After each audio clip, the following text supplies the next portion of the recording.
Warahmatullahi wabarakatuh. Waalaikumsalam warahmatullahi wabarakatuh. Bismillahirrahmanirrahim. Alhamdulillahi rabbil alamin. Wal akibatu lil muttaqin. Wala udwana illa 'alal zalimin.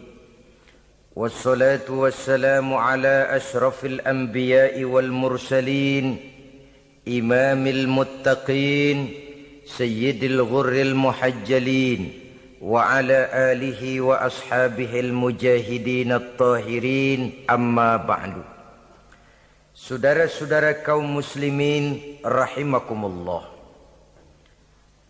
Nabi Musa alaihi salam adalah salah seorang nabi yang termasuk di dalam kelompok ulul azmi, 5 di antara yang terbesar. Beliau mendapat gelar kalimullah, artinya rasul yang pernah diajak dialog langsung oleh Allah Subhanahu wa taala. Seperti yang kita maklum bahwa di zaman Nabi Yusuf alaihi salam beliau membawa serta seluruh keluarganya untuk tinggal di Mesir. Maka berkembang biaklah keturunan Bani Israel di tanah Mesir. Sampai di zaman pemerintahan Ramses II yang merasa khawatir dengan semakin banyaknya keturunan Bani Israel di Mesir akan menghancurkan kekuasaan daripada kerajaannya. Ramses II inilah yang kita kenal sebagai Fir'aun di zaman Nabi Musa alaihi salam. Maka terjadilah kemudian kebijaksanaan yang tidak bijaksana. Orang-orang tua dari Bani Israel dikerjakan secara paksa, membangun bangunan-bangunan mercusuar. Kemudian bayi-bayi dari Bani Israel dibunuh. Orang tuanya disuruh kerja paksa, bayi laki-lakinya dibunuh. Dengan target agar Bani Israel hapus dari permukaan bumi ini. Tetapi kehendak Allah pasti juga akan terjadi. Maka lahirlah Nabi Musa alaihi salam yang kelahirannya disembunyikan oleh orang tuanya dari pengetahuan umum. Namun bagaimanapun disembunyikan, kekhawatiran itu datang juga di hati ibu Nabi Musa alaihi salam. Allah kemudian memberikan ilham kepada ibu daripada Nabi Musa.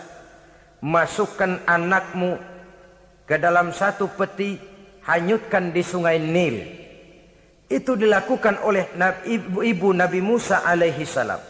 Dimasukkannya bayi Musa ini ke dalam peti, ditutup rapat, dihanyutkan di sungai Nil. Kemudian ibu tadi memerintahkan saudara perempuannya untuk mengikuti kemana peti ini hanyut di bawah arus sungai Nil. Adapun peti ini kemudian hanyut dibawa oleh arus sungai Nil memasuki istana Fir'aun. Maka permaisuri atau istri daripada Fir'aun melihat peti hanyut itu, diperintahkan tentaranya untuk mengambil peti tadi. Manakala peti terbuka, berisi seorang bayi laki-laki yang sangat mungil, sangat gembiralah istri daripada Fir'aun. Diusulkannya kepada suaminya agar bayi laki-laki tadi diambil saja, dijadikan sebagai anak angkat, dipelihara dan dibesarkan dalam istana. Fir'aun menerima usul daripada istrinya. Maka sejak saat itu dijaga, dipelihara dan dibesarkanlah Nabi Musa alaihi salam di lingkungan istana Fir'aun laknatullah alaihi. Begitulah ia memasuki masa remajanya, tumbuh sebagai anak angkat daripada Fir'aun dengan segala fasilitas yang serba cukup di dalam istana Fir'aun. Sampai pada masanya di mana ia kemudian menyadari bahwa ia sebenarnya bukan dari keturunan orang-orang Mesir, tapi berasal dari keturunan Bani Israel. Sehingga satu hari ketika ia keluar dari istana, ia bertemu dengan orang yang sedang bertengkar. Satu dari keturunan Bani Israel, satu lagi dari orang Mesir.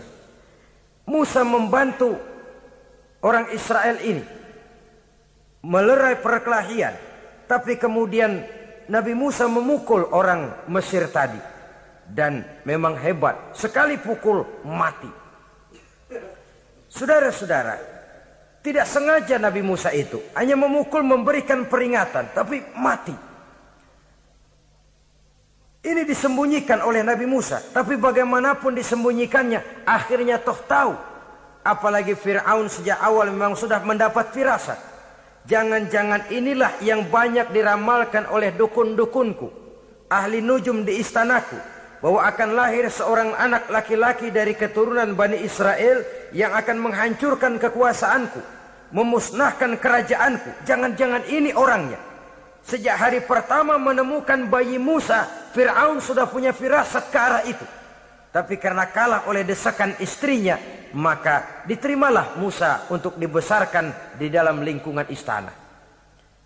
Sehingga akhirnya oleh karena perasaan bersalah ini, Nabi Musa melarikan diri.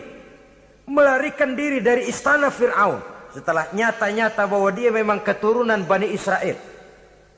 Melarikan dirilah Nabi Musa alaihi salam keluar dari Mesir menuju negeri Madian. Di dalam pengembaraannya, saudara-saudara, di satu lembah, Nabi Musa ketika itu belum menjadi nabi. Pemuda Musa ketika itu sedang beristirahat. Dari kejauhan dilihatnya orang sedang berdesak-desakan. Rupanya adalah pengembala-pengembala kambing yang akan mengambil air dari dalam sumur. Mereka berdesak-desakan, berebut karena sumur cuma satu, yang ngambil air kelewat banyak. Di antara desakan-desakan orang itu, Nabi Musa melihat dua orang wanita kakak beradik minggir saja, tidak ikut berdesak-desakan. Nabi Musa menghampiri dua wanita tadi. Kamu sedang apa di sini? Kami sebenarnya ingin mengambil air. Kenapa tidak ikut berdesak-desakan? Itulah soalnya. Mereka laki-laki semua, gagah perkasa pula. Kalau kami ikut berdesak-desakan, bagaimana jadinya kami? Biarlah kami mengalah menunggu sampai mereka selesai semuanya, baru kami akan mengambil air. Mengertilah Nabi Musa bahwa wanita kakak beradik ini demikian halus akhlaknya. Gak mau berdesak-desakan sama orang laki. Budi pekertinya sedemikian luhur. Tungguin aja dah, ntar juga beres. Kalau semua udah kan pada minggir, kita nggak pakai berdesak-desakan. Saudara hadirin, menyadari kodrat kewanitaannya, sehingga berdesak-desakan itu saja sudah dianggap bisa mengurangi citranya sebagai wanita. Biar dia ngalah aja, tungguin ntar juga rapi. Bukan malah ikut ngerangsek. Bukan. Enak nih berdesakan sama orang laki nih, lumayan nih.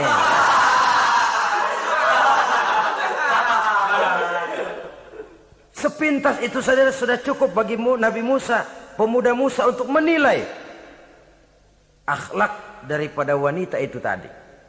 Oh, kalau kamu nunggu begini aja lama, kata Nabi Musa. Sudah, sini saya tolongin. Diambil embernya, Nabi Musa ikut berdesakan. Karena Nabi Musa memang kuat badannya. Gak lama sudah dapat air. Sodorkan ke sana. Si wanita segera tahu bahwa pemuda ini begitu baik budi pekertinya. Mau menolong orang yang dalam kesusahan.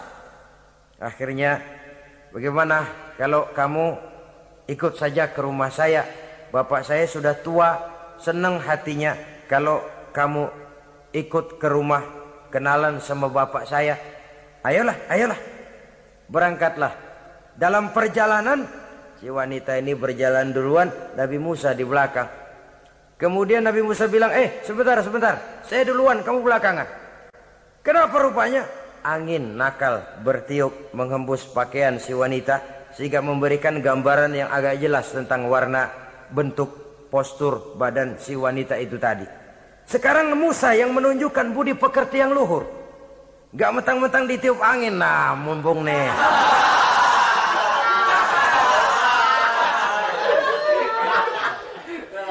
Rezeki nih, kapan lagi nyari yang begini ya? Jadi dua-duanya sudah menunjukkan satu akhlak yang sangat luhur. Dan manakala sampai di rumah si wanita kakak beradik tadi, diceritakanlah halnya bahwa dia ditolong oleh seorang pemuda. Inilah orangnya. Sangat bersukacitalah hati orang tua kedua wanita itu tadi. Lalu usul si wanita tadi, Pak, kita kan di sini banyak punya kambing, nggak ada yang bantuin gembala. Bapak sudah tua. Kalau ini orang kita minta tinggal di sini saja, gimana Pak? Ya terserah kamulah. Akhirnya Nabi Musa tinggal di sana. Menurut satu riwayat 8 tahun ikut mengembalakan kambing. Dan orang tua tadi tidak lain adalah Nabi Syuaib alaihi salam, yang pada akhirnya kemudian Nabi Musa dikawinkan dengan wanita itu tadi. Setelah berumah tangga, Nabi Musa ingat kembali bahwa ia sesungguhnya keluar dari Mesir karena menghindarkan diri. Bahwa kaumnya Bani Israel hidup di Mesir itu tertindas di bawah rezim kekuasaan Fir'aun yang zalim. Dikerjakan secara paksa, wanita dipermalukan, bayi-bayi laki-laki dibunuh. Tergerak hatinya. Dia sudah enak, punya mertua bijaksana, punya istri cantik, hidup tenang sebagai pengembala kambing. Tapi nurani kebangsaannya berontak. Saya tidak boleh bersenang-senang sementara bangsa saya ditindas. Saya tidak boleh menari di atas bangkai saudara saya. Saya tidak boleh tersenyum di atas penderitaan saudara-saudara saya. Saudara-saudara saya Bani Israel merintih di bawah penindasan Fir'aun. Saya harus membebaskan mereka. Diceritakanlah hal ini kepada mertuanya. Wah, ya kalau pakai bahasa mertua, saya mau kembali ke Mesir. Untuk apa Musa? Untuk menyelamatkan saudara-saudara saya Bani Israel yang masih dalam cengkraman kezaliman rezim Fir'aun. Saya harus membebaskan mereka. Ya kalau memang itu tekadmu nak, berangkatlah. Bapak mengiringimu dengan doa. Berangkatlah Nabi Musa bersama istrinya. Sampai ketika beliau sedang istirahat di satu lembah, dari kejauhan beliau melihat ada api menyala. Beliau berkata kepada istrinya, kau tunggu di sini. Tidak lama saya akan kembali. Saya akan menghampiri api itu. Berangkat Nabi Musa ke arah api menyala tadi. Makin didekati makin terang sinarnya. Sampai kemudian terdengar suara, ya Musa, inni ana rabbuka fakhla' na'laik. Innaka bil wadil muqaddasi tuwa wa ana akhtartuka fastami' lima yuha. Wahai Musa, akulah Tuhanmu, bukalah terompahmu. Sesungguhnya engkau berada di satu lembah yang disucikan bernama lembah tua. Aku telah memilihmu Musa, dan sekarang dengarlah apa yang diwahyukan kepadamu. Pada saat itulah turun wahyu pertama, dan resmilah sudah Nabi Musa diangkat menjadi Rasul oleh Allah Subhanahu wa ta'ala. Di satu lembah di Bukit Tursina. Apa wahyu yang pertama turun? Bunyinya, innani anallah, la ilaha illa ana fa'budni. Sesungguhnya aku inilah adalah benar-benar Tuhanmu. Tidak ada Allah selain daripada aku. Maka hendaklah engkau hanya beribadah menyembah kepada aku. Ini umum saudara. Semua Rasul yang diutus Allah, inilah ajaran prinsipnya. Anallah, la ilaha illa ana. Akulah Allah Tuhanmu. Tidak ada Tuhan lain selain Allah. Semua Rasul membawa ajaran ini. Oleh sebab itu, bukan hanya sekadar percaya kepada Tuhan saja yang penting. Sudahlah, pokoknya kan percaya kepada Tuhan. Iya, Tuhan yang mana?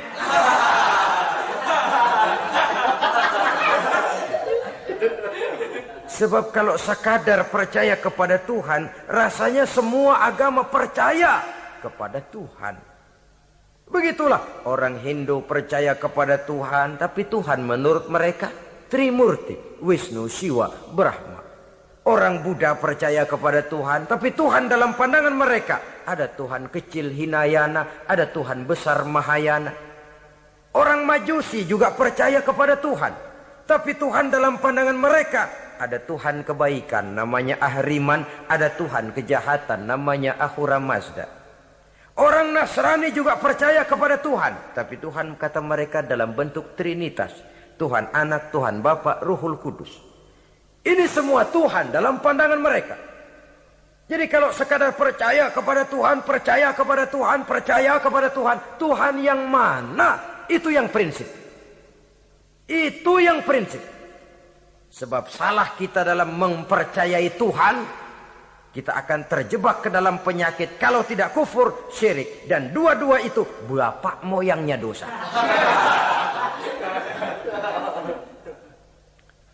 Sebab itu Islam menyelamatkan kita masyarakat manusia. Ya ayyuhan nasu ubudu rabbakumul ladzi khalaqakum. Hai manusia, Tuhanmu yang perlu kamu sembah itu hanyalah Tuhan yang telah menciptakan kamu.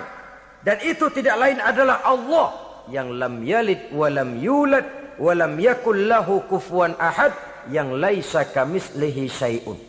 Ia tidak beranak, ia tidak diperanakkan, dan ia tidak bisa diserupakan dengan apapun. Dialah Allah itu. Begitu wahyu yang diberikan kepada Adam, kepada Nuh, kepada Ibrahim, kepada Yusuf, bahkan kepada Musa alaihi salam. Innani anallah, la ilaha illa ana, fa'budni. Akulah Allah, Tuhanmu. Tidak ada Tuhan lain selain daripada aku Allah. Maka kepadakulah kamu hanya menyembah. Ini wahyu yang pertama turun, sudah berisi tauhid. Jadi hakikatnya agama Yahudi, saudara, adalah agama tauhid. Agama monoteis. Agama yang mengajarkan hanya ada satu Tuhan untuk seluruh alam. Dan Tuhan itu adalah Allah subhanahu wa ta'ala. Sebab itu syahadat orang Yahudi bunyinya begini. Shema Yisrael, Yahweh Elohenu, Yahweh Echad. Ini syahadatnya orang Yahudi. Itu perbedaan bahasa Suryani Ibrani dengan bahasa Arab. Kita Isma itu bahasa Arab, dia Shema. Isma, Shema. Shema Yisrael, Yahweh Elohenu, Yahweh Echad. Ahad Echad.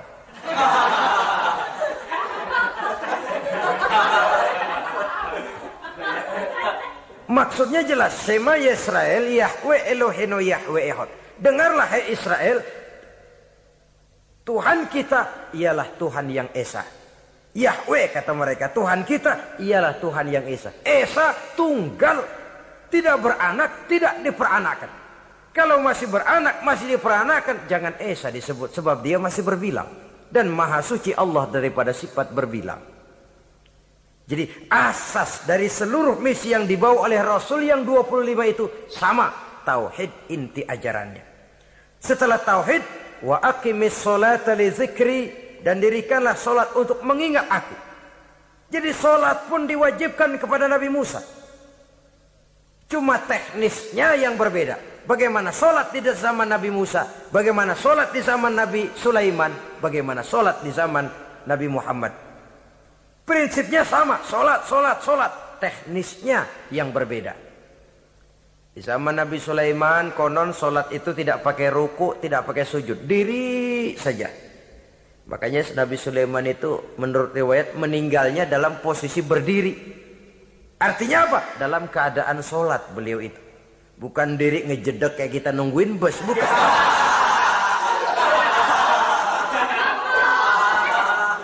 Berdiri dalam kondisi solat. Tapi yang jelas solat itu setiap Nabi. Hanya teknisnya saja yang berbeda. Jadi ini sudah akidah dan syariat. Akulah Allah Tuhanmu, tidak ada Tuhan lain selain aku. Ini kan akidah. Yang kedua, wa aqimis sholata li zikri, syariat. Dirikan solat untuk mengingat aku.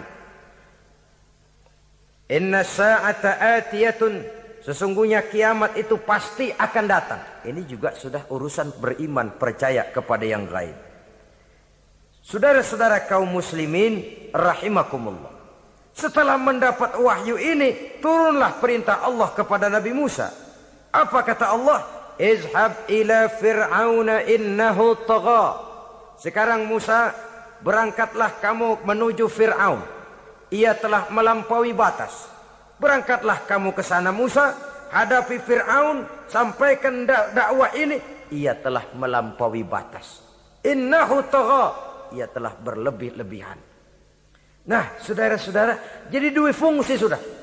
Kalau pada mulanya Nabi Musa berniat kembali ke Mesir hanya untuk membebaskan kaumnya Bani Israel, sekarang malah bertambah. Tidak hanya sekedar itu, malah lebih utama adalah menyampaikan risalah, menyampaikan misi kerasulannya, menyadarkan Fir'aun, menegakkan tauhid, mengembangkan syariat.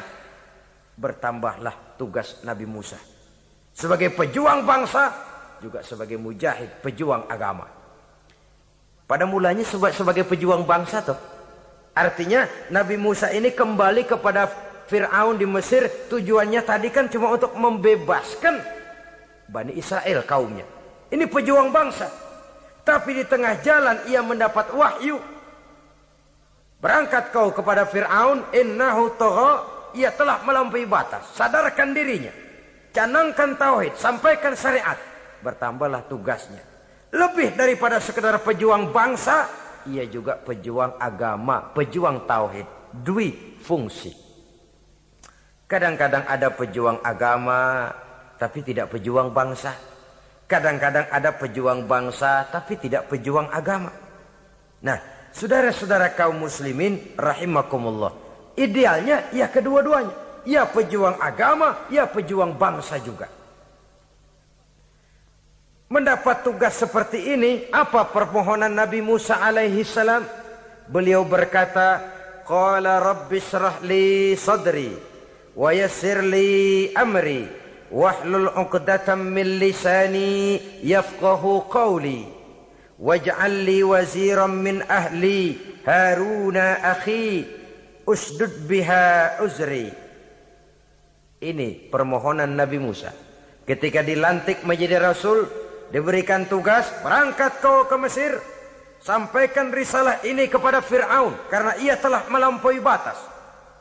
Apa permohonan Nabi Musa? Rabbi syrah li sadri, ya Allah, lapangkan hati saya. Wa yassir li amri, mudahkan urusan saya.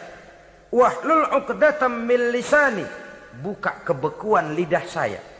Yafqahu qawli, sehingga mereka mengerti apa yang akan saya bicarakan. Ini kondisi dasar. Memulai satu perjuangan dengan persiapan dasar. Apa permohonan pertama? Isyrah li sadri, lapangkan jiwa saya. Menghadapi musuh dengan jiwa yang lapang itu penting. So, kalau kita menghadapi musuh dengan jiwa yang sempit, kita sudah kalah sebelum perang. Menghadapi musuh dengan jiwa yang lapang, artinya masih berharap kalau dia mau mengikuti ajaran ini. Jadi pada tahap pertama itu datang bukan sebagai orang yang mau membasmi, tapi sebagai orang yang mau menyelamatkan. Ini perlu jiwa yang lapang. Sebab dakwah Nabi Musa itu kan pertama menyadarkan Fir'aun dulu.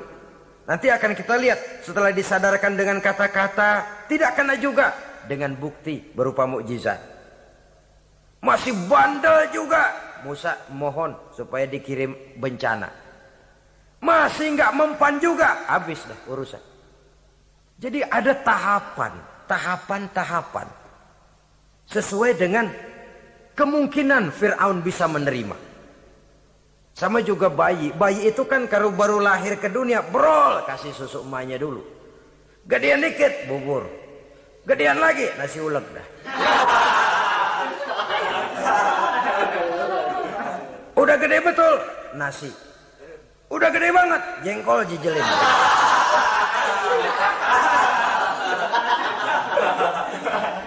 Jadi ada semacam tahapan. Kalau begitu lahir dikasih jengkol kan habis. Peringatan dulu. Setelah peringatan, bukti berupa mukjizat. Dihadapkan dengan sihir, menang mukjizat. Masih tidak mempan juga, teguran, dikirimkan azab, dikirimkan bencana.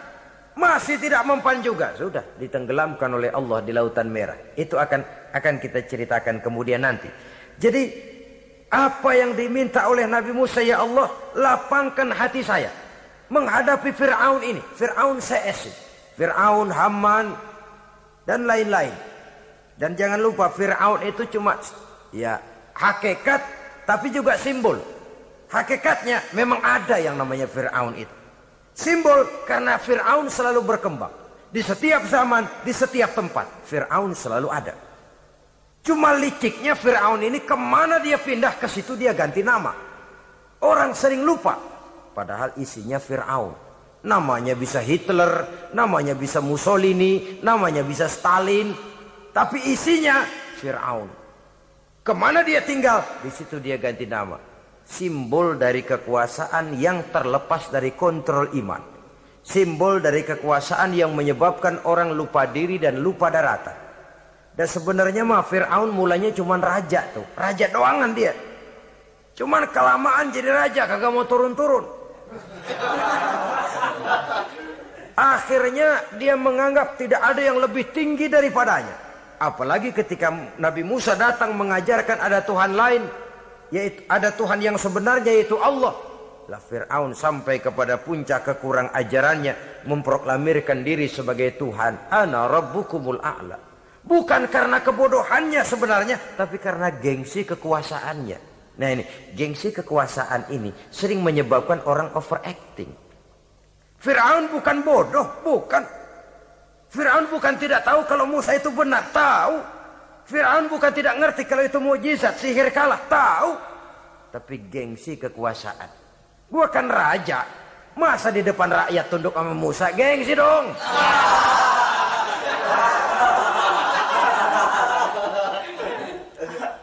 Cobalah lihat, gengsi kekuasaan sering membuat orang mau menginjak-injak kebenaran. Mau membohongi hati nuraninya sendiri. Mau membohongi kolbinya, hatinya. Padahal itu sudah, orang kalau sudah hatinya sendiri dibohongin, apalagi orang lain, sudah manusia paling kejam itu. Cuma karena gengsi kekuasaan saja. Gengsi kekuasaan kadang menganggap remeh kecil Nabi Musa. Kadang merasa besar di depan rakyatnya, tiba-tiba harus tunduk kepada dakwah Musa. Ntar dulu, ada apa sama Musa? Dia kanyut, gue yang ngangkat. Iya toh, peristiwa di Sungai Nil itu. Karena aku yang nyelamatin, aku yang besarkan dia di istanaku. Gengsi kekuasaan sering menyebabkan orang overacting. Bukan karena kebodohannya, dia tahu itu benar. Tapi dia berat untuk mengikutinya. Kenapa? Gengsi kekuasaan. Inilah watak Fir'aun. Oleh sebab itu Nabi Musa minta, ya Allah, lapangkan hati saya menghadapi orang kayak Fir'aun ini. Wa yassirli amri, dan mudahkan urusan saya. Ini, orang berjuang itu saudara, setelah segala taktik dan strategi dibicarakan, segala persiapan fisik disiapkan, jangan lupa wa yassirli amri, ya Allah mudahkan urusan saya. Sebab sepanjang yang bisa kita lakukan hanyalah berusaha dan berusaha. Kepastian, ketentuan, hak prerogatif daripada Allah Azza wa Jalla. Kalau Allah memberikan kemudahan, satu dunia orang mau menghadang, no problem. Kalau Allah sudah memberikan kemudahan, satu dunia orang mau mendatangkan kesulitan, gak ada gunanya. Wa yassirli amri, mudahkan kiranya urusan saya ini ya Allah. Karena sudah terbayang oleh Musa. Pertama faktor psikologis. Bagaimanapun Fir'aun itu kan bapak angkat sendiri. Ya orang kalau nasihatin orang lain barangkali nggak terlalu jadi beban moral. Tapi kalau sudah menasehati orang yang pernah mengasuh dan membesarkan dia, itu kan beban moral. Sulit posisi ini. Apalagi kekuasaan mutlak berada di tangannya, tentaranya gagah perkasa. Wa yassirli amri, mudahkanlah urusan saya ya Allah. Lapangkan hati, mudahkan urusan. Saudara-saudara kaum muslimin rahimakumullah. Permohonan yang ketiga dari Nabi Musa, setelah minta dilapangkan hati dan dimudahkan urusan, wahlul 'uqdatam min lisani, bukalah kebekuan lidahku. Satu riwayat menjelaskan bahwa Nabi Musa memang agak gagap kalau bicara. Riwayat lain menjelaskan bahwa beliau agak sedikit cadel. Tapi yang jelas, minta agar dibukakan kebekuan lidah. Ini mengandung satu pelajaran. bahwa cara menyampaikan sesuatu akan sangat menentukan sesuatu itu sendiri. Sesuatu yang baik, kalau salah cara kita mengucapkannya, salah cara kita menyampaikannya, jadi tidak baik kesan orang. Ini soal ucapan. Soal hati itu Allah saja yang tahu. Tapi kan orang sebelum tahu hati ini, omongan yang didengar, tingkah laku yang dilihat. Maka ini yang diminta oleh Nabi Musa alaihissalam. Misi risalah ini berat. Menyampaikan pesan ilahi ini tidak ringan. Kalau salah saja ngomong, akan timbul kesalah pengertian. Oleh sebab itu, wahlul 'uqdatam min lisani, bukalah kebekuan lidah saya ini, supaya lancar bicara untuk menyampaikan yang hak, menghancurkan yang batil. Cara kita menyuguhkan sesuatu sangat menentukan sesuatu itu sendiri. Saudara datang ke rumah saya, yang saya suguhkan cuma segelas teh pahit dan singkong goreng. Tapi kalau dengan kata-kata yang menyentuh, enak didengar telinga, nggak berasa tuh singkong goreng. Sebaliknya yang disuguhkan makanan mahal, mewah, lezat, caranya kasar, omongannya nggak enak didengar. Makan dah sikat abis ini, gue tahu lu lapar abis ini.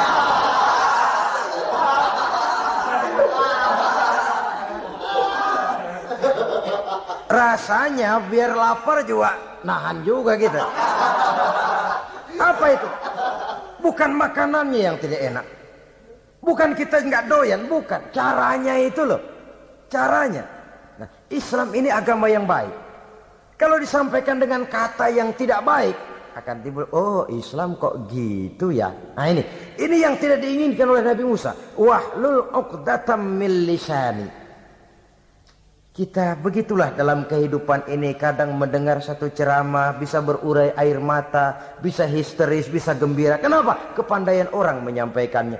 Bicara dia 2-3 jam, rasanya baru 5 menit. Baru sebentar kok, tahu-tahu sudah selesai. Ada yang udah setengah jam, baru seperempat jam ngomong, udah rasanya udah kayak 3 jam.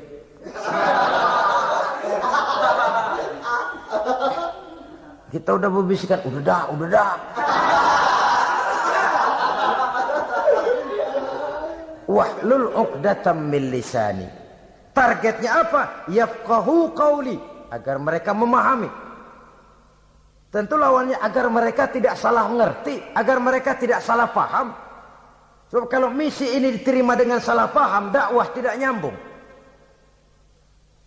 Maka ini doa banyak dibaca, diamalkan oleh orang-orang mimbar yang sering pidato. Lapang hati melihat kerumunan orang banyak, tapi nggak dak-dikduk, nggak kena demam mimbar. Udara dingin tapi keringat, baju basah. Saudara hadirin yang saya hormati, lalu permohonan yang selanjutnya daripada Nabi Musa alaihi salam, waj'al li waziran min ahli, dan jadikanlah bagiku seorang pembantu dari keluargaku.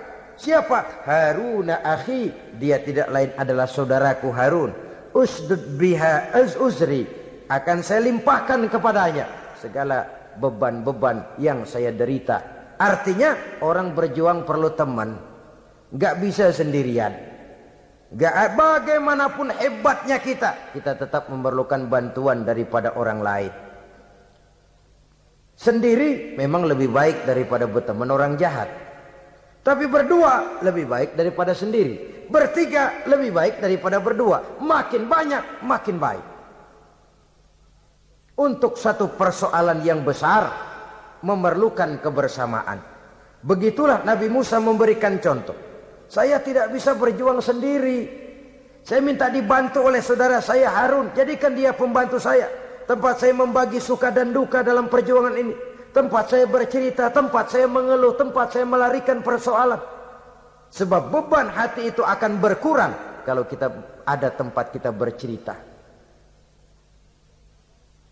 Nah, saudara-saudara, berangkatlah Nabi Musa ke Mesir. Kemudian mulai menyampaikan dakwahnya kepada Fir'aun, laknatullah alaih. Fir'aun mendengar Musa datang kembali. Kemudian terjadilah forum dakwah itu. Apa kata Fir'aun? Musa, kamu kemana saja? Saya pergi ke Madian. Apa yang kamu lakukan? Begini, begitu. Kamu melarikan diri? Pada mulanya iya. Dan sekarang apa maksud kamu datang kembali ke Mesir? Semula saya ingin membebaskan kaum saya Bani Israel. Lalu saya kemudian menerima wahyu dari Allah.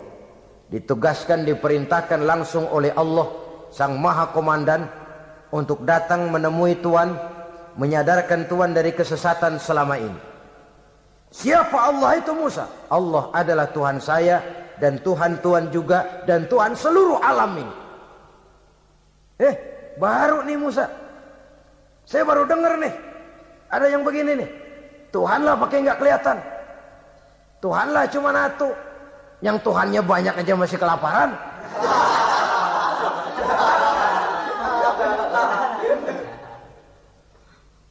Di mana Tuhan? Tuhan saya bersemayam di aras, tempat yang sangat tinggi. Hei Haman, kata Fir'aun kepada Perdana Menterinya, bikin menara yang tinggi. Bikin rakyat kerja paksa lagi, bikin menara tinggi. Naik Fir'aun ke atasnya, ngelepas panah dari atasnya. Menurut satu riwayat, panah itu ditangkap oleh malaikat, ditublaskan ke ikan, lalu dikembalikan lagi kepada Fir'aun dalam kondisi di mana panah itu berdarah. Dia tangkap lagi oleh Fir'aun, turun ke bawah, pidato di depan rakyatnya. Liatin, Tuhan Musa udah saya panah nih. Mati. Saudara hadirin yang saya hormati, dengan segala macam dalih Fir'aun mencoba mengingkari dakwah Nabi Musa alaihi salam. Baiklah Musa, andai kata kamu benar, apa buktinya? Tuhan mau apa? Kamu sanggup menandingi tukang sihir saya? Insya Allah. Ayo kumpul tukang sihir, kumpul. Kumpulkan tukang sihir, dilepaskan tali-tali kecil, berubah jadi ular mengejar Musa. Musa oleh Allah difirmankan, lemparkan tongkatmu Musa. Musa melemparkan tongkatnya. Tongkat Musa kemudian berubah menjadi ular besar yang menerkam ular-ular kecil tadi. Habis itu ular kecil ciptaan tukang sihir Fir'aun.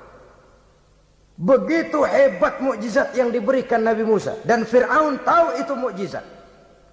Tapi dia ingkar juga. Tidak mau beriman. Sudah nyata bukti, sudah jelas saksi. Dia tetap ingkar. Akhirnya Nabi Musa berdoa memohon kepada Allah. Rabbana innaka ataita fir'auna wa mala'ahu zinatan wa amwalan fil hayatid dunya.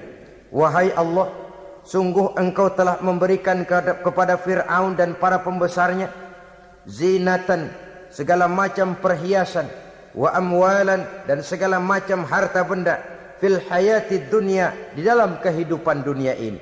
Rabbana liyudillu an sabilik, semuanya hanya menyebabkan mereka jadi sesat dari jalanmu. Rabbana tmis ala amwalihim, ya Allah binasakanlah mereka di dalam hartanya. Wasdud ala qulubihim, tutuplah pintu hatinya. Fala yu'minu hatta yarawul azabal alim, mereka tidak akan beriman sampai mereka melihat azab yang sangat pedih. Sudah dibuktikan dakwah baik-baik tidak mempan. Bukti berupa mukjizat tidak kena. Sampai dikirimkan teguran berupa berbagai macam bencana, masih tidak juga beriman. Akhirnya Nabi Musa memutuskan, kalau begitu menyelamatkan kaum dululah. Kaumnya Bani Israel dibebaskan dari perbudakan. Dibawa oleh Musa keluar dari Fir'aun, dari Mesir. Dikejar oleh Fir'aun. Dalam pengejaran ini sampailah Nabi Musa di tepian Laut Merah. Buntu, depan laut, belakang tentara Fir'aun. Maju kecebur, mundur kepergok musuh. Enggak ada pilihan lain. Dalam kondisi seperti ini, Allah subhanahu wa ta'ala berfirman kepada Musa, lemparkan tongkatmu ke laut, hai Musa. Musa melemparkan tongkatnya ke laut. Terjadilah mukjizat. Laut terbelah, jalan muncul ke permukaan laut. Lewat Musa di jalan itu, Fir'aun terus mengejar. Ketika Musa sampai di tepian sebelah sana, Fir'aun masih di tengah jalan. Laut menutup kembali, hilang itu jalanan. Fir'aun dan seluruh tentaranya tenggelam di Lautan Merah. Mati. Pada saat kondisi seperti itulah Fir'aun dalam keadaan menghadapi sakaratul maut, napas cengap-cengap, hampir putus di leher, berkata dia, amantu bi Rabbi Musa wa Harun. Kalau begini mah saya juga percaya dah sama Tuhan. Percaya dah sama Tuhannya Musa dan Tuhannya Harun. Kata malaikat maut, kemarin kemana mas?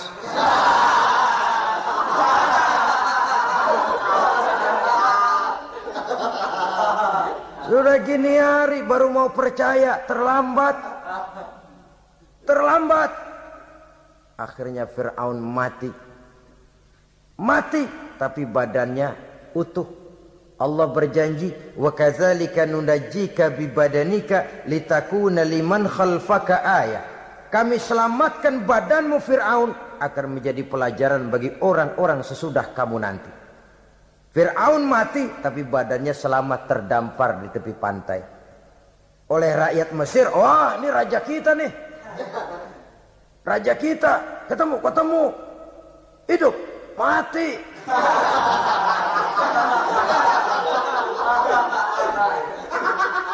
Kemudian sesuai dengan tradisi raja waktu itu, dimumilah badannya, diawetkan.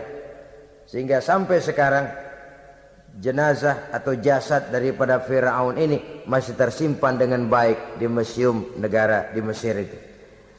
Saudara-saudara kaum muslimin rahimakumullah. Jadi satu hal yang bisa kita ambil pelajaran daripada riwayat perjalanan dakwah Nabi Musa ini, bahwa dakwah menyampaikan risalah memang bukan jalan lurus dan licin bertabur bunga di kanan kirinya. Dakwah menyampaikan pesan agama, jalannya berliku, berbelok, menanjak, menurun, banyak onak dan duri di sekelilingnya. Yang paling makan hati adalah apabila sudah berdakwah kepada penguasa yang zalim, seperti halnya Fir'aun ini. Bagaimanapun ia punya kekuasaan, ia punya tentara, ia bisa menghitamkan yang putih, ia bisa memutihkan yang hitam. Kalau bukan iman yang jadi landasan moral dalam perjuangan, orang mudah frustasi. Kalau berdakwah kepada rakyat kecil, resiko kurang. Kalau berdakwah kepada para pengusaha, resiko kurang. Kalau berdakwah kepada kelompok-kelompok yang tidak memegang kekuasaan, resiko kurang. Tapi kalau sudah kelompok memegang kekuasaan, yang tersinggung gengsi kekuasaannya, disitulah resikonya sedemikian besar. Ini yang dihadapi oleh Nabi Musa alaihi salam. Tapi yang dijalaninya dengan tabah, dengan tekun. Karena kebenaran memang bisa ditekan, tapi satu hal yang jelas, kebenaran sama sekali tidak akan bisa dikalahkan. Buat sementara dia bisa ditekan, tapi lambat atau cepat dia pasti akan muncul ke permukaan, dan kebenaran jugalah yang akan tampil sebagai pemenang. Sebenarnya kurang apa Fir'aun? Kekuasaan mutlak berada di tangannya. Seluruh menteri-menterinya adalah pendukungnya belaka. Rakyat dipaksa untuk takut dan taat kepadanya. Dia adalah kekuasaan tunggal di Mesir. Sementara kaum Bani Israel berada di bawah penjajahannya, penindasannya, kesewenang-wenangannya. Dan bahkan ketika Nabi Musa sudah menyampaikan dakwahnya, Fir'aun malah sempat mengungkap jasa. Musa, kamu kok sekarang bisa begitu? Enggak ingat ya dulu kamu hanyut di sungai Nil, istri saya kan yang angkat, saya yang besarkan di istana saya. Kok sekarang kamu bisa ngelawan saya sih? Ini biasa. Apa jawab Nabi Musa? Kenikmatan yang kau berikan kepada saya belum seberapa ketimbang penghinaanmu kepada kaum saya Bani Israel. Jangan kau menyangka Fir'aun, kalau saya kau bikin senang, saya lalu akan mau mengkhianati bangsa saya sendiri. Tidak. Sama sekali kesenangan yang kau berikan kepada saya tidak akan menutup mata saya dari kondisi yang dihadapi oleh kaum saya, oleh umat saya. Mereka tersiksa, mereka menderita, mereka merana. Haruskah saya lupakan mereka cuma karena saya sudah tinggal di istanamu, engkau yang membesarkan? Padahal kau pun membesarkan saya bukan karena kemauanmu. Desakan daripada istrimu. Jangan ngitung-ngitung jasa Fir'aun. Andai kata pun jasamu ada kepada saya, belum seberapa ketimbang penghinaanmu kepada bangsa saya Bani Israel. Di situ Nabi Musa menunjukkan sifat nasionalisme yang sangat tinggi. Rasa nasionalisme yang sangat mendalam. Kadang-kadang kan orang ya seperti di zaman penjajahan Belanda, karena diangkat jadi tuan tanah, bangsanya sendiri diinjak-injak. Karena diangkat jadi centeng dikit dah, kumis mbaplang dah, bukan main dah. Bangsanya sendiri diinjak-injak. Fir'aun mengingatkan ini. Kalau cara kita, lo gede di sini, makan di sini, segala macam di sini dah. Masa lupa kacang sama kulitnya? Kasarnya mah lu bisa begini nih, Musa nih, gue yang rawatin lo. Saya yang menjagamu, mengangkatmu dari sungai Nil. Masa sekarang sudah gede begini kamu mau berhadapan dengan saya? Punya pikiran dong dikit kalau cara kita. Mikir dong, mikir. Dulu lagi kayu di Nil, siapa yang angkat? Musa tidak membantah. Betul itu Fir'aun, betul. Tapi apalah artinya semua itu ketimbang penghinaan yang engkau berikan kepada bangsa saya? Saya tidak mungkin menari-nari di atas bangkai umat saya. Saya tidak mungkin bersenang-senang di atas penderitaan kaum saya. Dan saya tidak mungkin senyum ceria di atas derita daripada kaum saya. Dengan tidak melupakan jasamu, saya tidak akan merubah pendirian saya. Saya ingin membebaskan penjajahan. Saya ingin membebaskan kaum saya Bani Israel dari belenggu penindasan. Kalau engkau sudah tidak mau mendengar dakwah yang saya sampaikan, tidak mau bertuhan Allah, tidak mau menyembah kepadanya, tetap dengan keangkuhan dan kesombonganmu sekarang ini, okelah, berjalanlah dengan keyakinanmu. Tapi saya harus membebaskan kaum saya Bani Israel. Saudara-saudara kaum muslimin rahimakumullah. Itulah jalan dakwah, jalan menyampaikan risalah agama, risalah Islam. Sekali lagi, bukan jalan lurus bertabur bunga. Tapi agama memberikan ajaran, balighu anni walau ayat. Sampaikan dari aku walaupun cuma sekedar satu ayat saja. Tugas ini memang mulia tapi berat. Tugas ini memang terhormat tapi penuh resiko. Ya kalau menyampaikan asal sekedar menyampaikan, sudahlah, pokoknya nyampein, percaya syukur kagak, udah dah. Bukan cuma sekadar itu, ada semacam tanggung jawab moral. Maka kondisi dasar yang dilakukan oleh Nabi Musa, permohonan yang tadi itu, ya Allah lapangkan hati saya. Jalan ini penuh onak dan duri, berliku, menanjak, menurun. Banyak halangan, tentangan, rintangan, dan fitnahan. Kemudian mudahkan urusan saya. Menentang kekuasaan Fir'aun bukan perkara ringan. Bukan urusan main-main. Menentang raja yang sedang berkuasa. Kekuasaannya mutlak, otoriter pula. Diktator murni Fir'aun itu. Mudahkan urusan saya menghadapi jalan ini ya Allah. Karena tidak mungkin menurut otak, mana bisa kata kebiasaan, impossible kata rasio. Kalau Allah mau memudahkan, semua jalan akan terbuka dengan mudah. Tapi kalau Allah yang mempersulit, bagaimanapun matangnya perhitungan strategi, taktik, rencana, program, planning, kalau Allah mempersulit, jalan itu akan jadi buntu jadinya. Oleh sebab itu maka persiapan zahir harus diimbangi dengan persiapan batin. Untuk menegakkan sesuatu yang hak, menghancurkan sesuatu yang batil, sebagaimana yang dilakukan oleh Nabi Musa alaihi salam ini.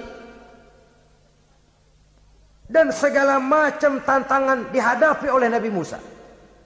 Kau menyampaikan risalah bahwa engkau Rasul? Ya. Kau punya bukti? Siap. Apa buktimu? Ini, tongkat dilempar jadi ular. Tangannya dimasukkan ke saku baju lalu dikeluarkan bersinar gemerlapan, lebih sinar dari lampu merkuri. Sampai Fir'aun silau dibuatnya berasa. Sudah Musa, sudah, masukkan tanganmu lagi, masukkan tanganmu lagi. Dia tahu, dia sadar itu bukan sihir, tapi lagi-lagi gengsi kekuasaannya. Sehingga pantas kalau Nabi pernah bersabda, afdalul jihad kalimatu haqqin inda imamin jair. Jihad yang paling besar adalah mengucapkan kebenaran di depan penguasa yang zalim. menyampaikan kebenaran di hadapan penguasa yang zalim. Tapi kan berat, saudara. Sulit. Apalagi kalau belum apa-apa udah ngeri. Udah jangan dah.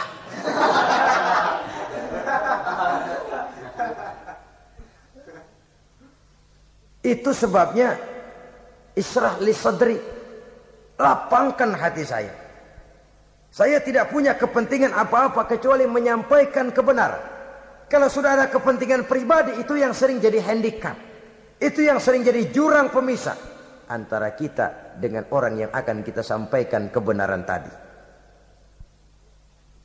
Saudara-saudara kaum muslimin rahimakumullah, maka terasa benar relevannya doa yang diajarkan oleh Rasul kepada kita. Allahumma arinal haqqa haqqa warzuqna ittiba'ah wa arinal batila batilan warzuqna ijtinabah. Ya Allah, tunjukkan kepada saya bahwa yang benar itu benar, berikan saya kekuatan untuk mengikutinya.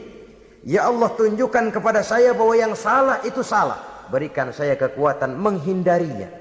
Kenapa? Orang sering tahu bahwa itu benar, tapi tidak berdaya mengikutinya. Seperti Fir'aun, tahu bahwa Musa itu benar. Abu Jahal, Abu Lahab juga tahu bahwa Nabi Muhammad itu benar. Abrahat juga tahu bahwa Nabi Ibrahim itu benar. Namrus juga tahu Ibrahim itu benar. Tapi mereka tidak berdaya mengikuti kebenaran karena gengsi kekuasaannya. Kadang kita tahu bahwa itu salah itu. Tapi karena dilakukan oleh orang yang punya kekuasaan, kita lalu tidak berdaya menghindarinya. Malah terjebak ikut-ikutan salah. Lalu menghibur-hibur diri. Sudahlah, tak ada gading yang tak retak. Bukankah dengan demikian kita sudah melegimitir kesalahan? Tahu bahwa itu benar dan mampu mengikutinya, itu nikmat.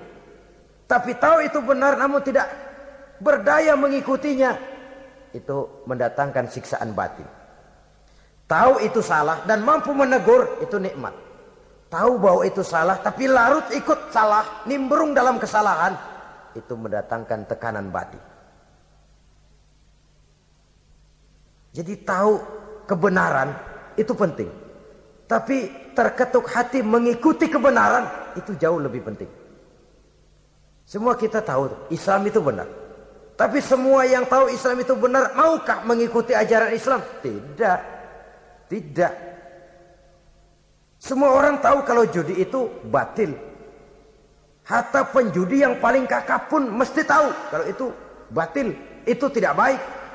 Tapi dia tidak berdaya untuk menghindarkannya. Terjebak ke dalam penyakit itu tadi. Oleh sebab itu, saudara-saudara kaum muslimin yang saya cintai, tidak ada satu ucapan yang lebih baik. Dalam istilah Quran itu Allah menjelaskan, wa man ahsanu qawlan mimman da'a ila Allah wa amila salihan wa qala innani minal muslimin. Ucapan siapakah yang lebih baik dalam hidup ini selain daripada mimman da'a ila Allah, selain daripada ucapan orang-orang yang menyeru ke jalan Allah, orang-orang yang menyadarkan kepada agama, ini jalan Allah, mari ikuti, itu jalan setan, mari tinggalkan. Wa amila salihan, tidak cukup sekedar berdakwah mengajak orang ke jalan Allah, dia juga beramal soleh. Dia bangun rumah sakit, dia bangun madrasah, dia bangun masjid, dia makmurkan majelis taklim, dia santuni yatim piatu. Wa qala innani minal muslimin, seraya berkata, saya termasuk orang yang berserah diri kepada Allah.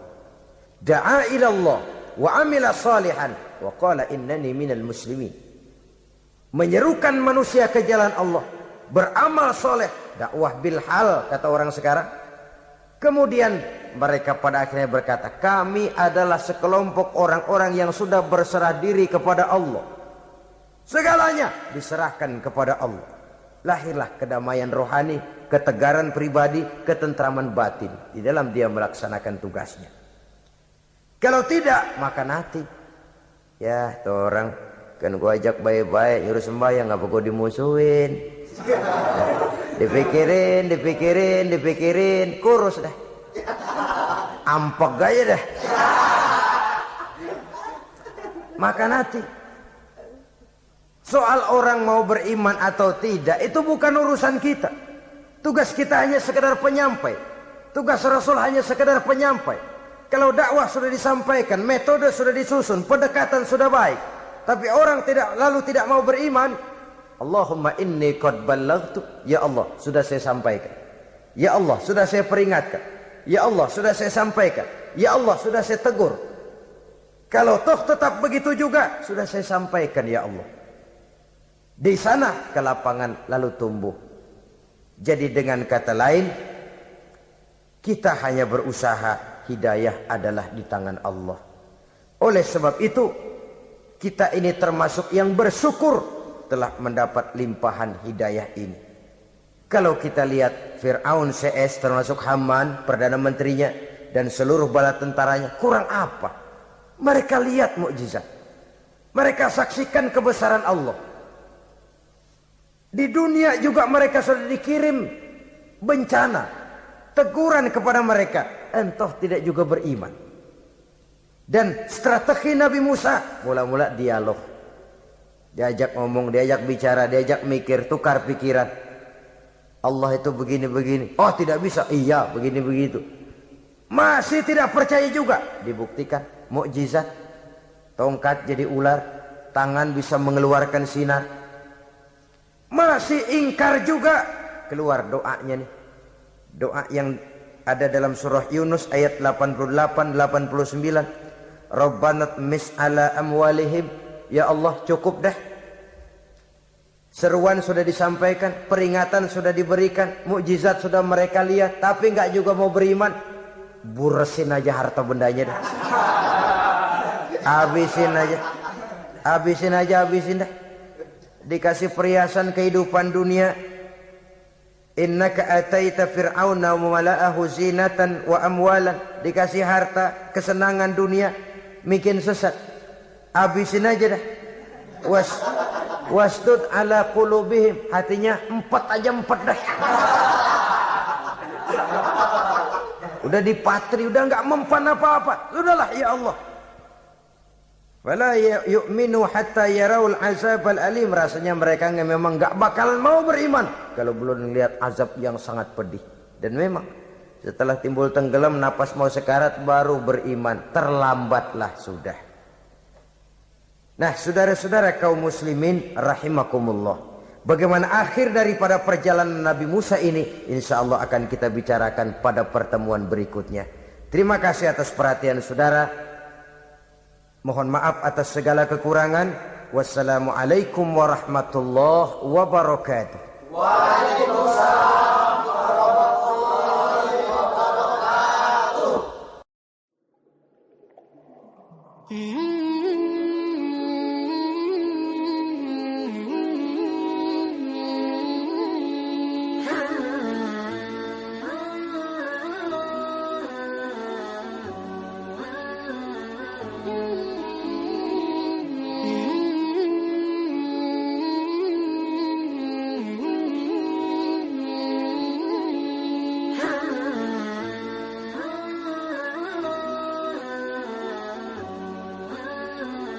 Warahmatullahi wabarakatuh.